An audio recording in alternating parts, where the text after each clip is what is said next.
سے 4-5 سال پہلے میں بھی آئی ٹی کی فیلڈ میں تھا، سافٹ ویئر انجینئر، اپنے کام میں لگے ہوئے، کبھی سوچا بھی نہیں تھا.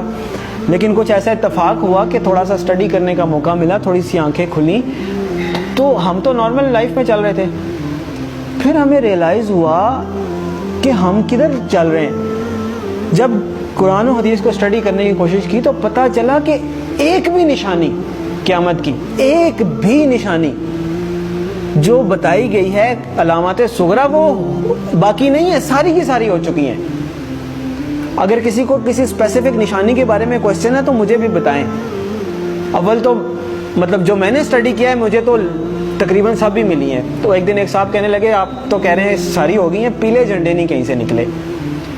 تو میں نے کہا پیلے جھنڈے تو وہ رابعہ ابھی نکلے تھے مصر میں، جب صدر مرسی کی حکومت انہوں نے گرائی تھی تو وہاں پہ پیلے جھنڈے رابعہ کا نشان انہوں نے بنایا تھا اور بڑی احتجاج کی تھی، وہاں سے پیلے جھنڈے نکلے تھے. پھر ایک اور صاحب کہنے لگے کہ دخان نہیں آئی جی، دھواں ہوگا جو زمین کو اپنی لپیٹ میں لے لے گا.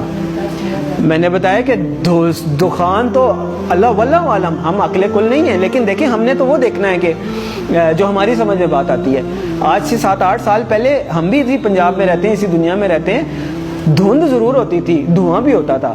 دھواں اسموگ نہیں ہوتا تھا کہ وہ پورے لپیٹ میں لے لیتا ہے. دھواں تو ایسے ہوتا ہے نا دور سے نظر آئے. دخان ایسا ہے کہ یخش الناس، قرآن میں اللہ نے فرمایا یوم تأتی السماء بدخان مبین یخش الناس ھذا عذاب علیم. وہ بھی پورا ہو گیا. پھر کیا رہ گیا؟ پھر انہوں نے کہا عربوں میں شرک آ جائے گا، وہ تو نہیں آیا.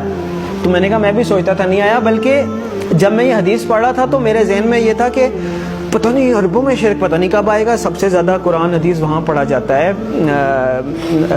حرمین شریفین وہاں پہ ہیں، عبادات وہاں پہ ہوتی ہیں، مساجد رمضان میں وہاں بھری ہوئی ہوتی ہیں. تو پتہ نہیں کب ہوگا. اتفاق کی بات ہے کہ میرا نہیں خیال کہ ہفتہ گزرا ہوگا یا کچھ، تو وہ خبر آئی کہ وہ انہوں نے UAE میں مندر بنایا ہے اتنا بڑا، اور باقاعدہ نعوذ باللہ اس کی پوجا کر کے انہوں نے اس کی افتتاح کیا. عجیب لگا کہ اتنی جلدی کہ جب آپ حدیث پڑھتے ہیں تو آپ کو لگتا ہے کہ عربوں میں شرک لوٹ آئے گا. پتہ نہیں، یہ تو بہت ہی مشکل بات لگتی ہے. اور ہم نے مطلب ایک ہوتا ہے سالوں گزر جائیں پھر بھی بات ہے، وہ ادھر پڑا ادھر وہ بات ہوگی.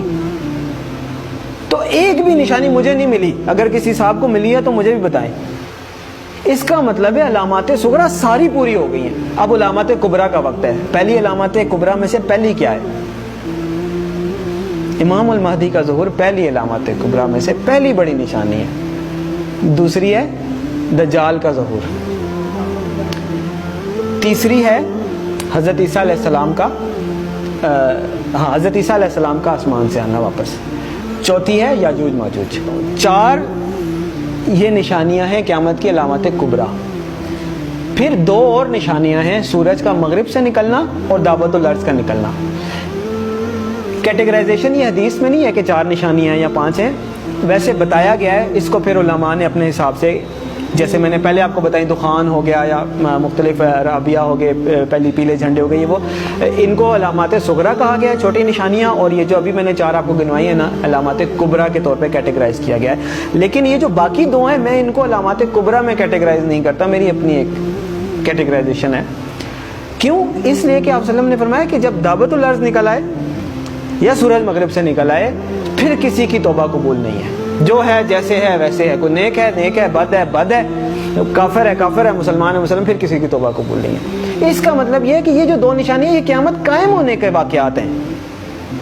وہ تو ایک قسم کی قائم ہو گئی نا قیامت. تو جو نشانی تو وہ ہے کہ آپ الرٹ ہے، نشانی ہے بھائی آنے والی ہے، تیار ہو جائیں. تو جب آ گئی تو پھر تو نہ توبہ ہے نہ کچھ ہے، پھر تو نشانی نہ ہوئی، پھر تو ہو ہی گئی. جب توبہ ہی نہیں قبول، اس کے بعد آپ کوئی چینج ہی نہیں، ایکسیپٹنس. تو اس لیے 4 نشانیاں قیامت قائم ہونے کی ہیں.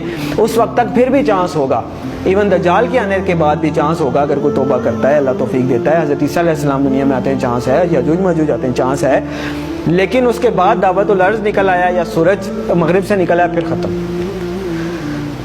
تو علامات صغریٰ ساری پوری ہو گئی. علامات کبریٰ کا وقت. اور علامات کبریٰ میں سب سے پہلے امام المہدی کا ظہور ہے. اور میرے بھائیوں، میرے پاس مطلب وہ اذان دینے والی بات ہے کہ وہ مؤذن اذان دیتا ہے نا، وہ کبھی کوئی 1-2 بندے آتے ہیں، کبھی کوئی بھی نہیں آتا. میرے بس میں نہیں ہے کہ میں چیخ کے بولوں کدھر سو رہے ہو، کدھر جا رہے ہو، اور نکل آؤ روٹی کپڑا مکان سے. اور میری جاب، میری گاڑی، میرا بچہ، میرا پلاٹ نہیں. اور پتہ نہیں قیامت میں نے آپ لوگوں کو حدیث سنائی ہے، آنکھیں کھولیں. اور پتہ نہیں قیامت میں کتنے سال رہ گئے ہیں، شاید ہم پتہ نہیں اگلی جنریشن آئے بھی کہ نہ آئے. اور بعض لوگ کہتے ہیں پتہ نہیں پاگل ہے، سب کو ایسے لگتا تھا قیامت آنے والی ہے. نہیں، حدیث میں آپ صلی اللہ علیہ وسلم نے فرمایا کہ میں اللہ سے امید کرتا ہوں کہ میری امت کو آدھے دن کا وقت تو دے ہی دے گا اللہ تعالیٰ. تو صحابہ نے فرمایا آدھے دن سے کیا مراد ہے؟ تو آپ صلی اللہ علیہ وسلم نے فرمایا 500 سال. اور یہ قرآن سے بھی ثابت ہے کہ اللہ کے ہاں ایک دن ہمارے 1000 دنوں کے برابر ہوتا ہے.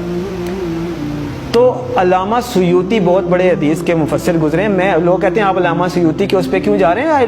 مطلب جو مفسرین گزر چکے ہیں، حدیث کے انٹرپریٹیشن دے چکے ہیں، اب میں نے نئی تو نہیں دینی، اللہ معاف کرے.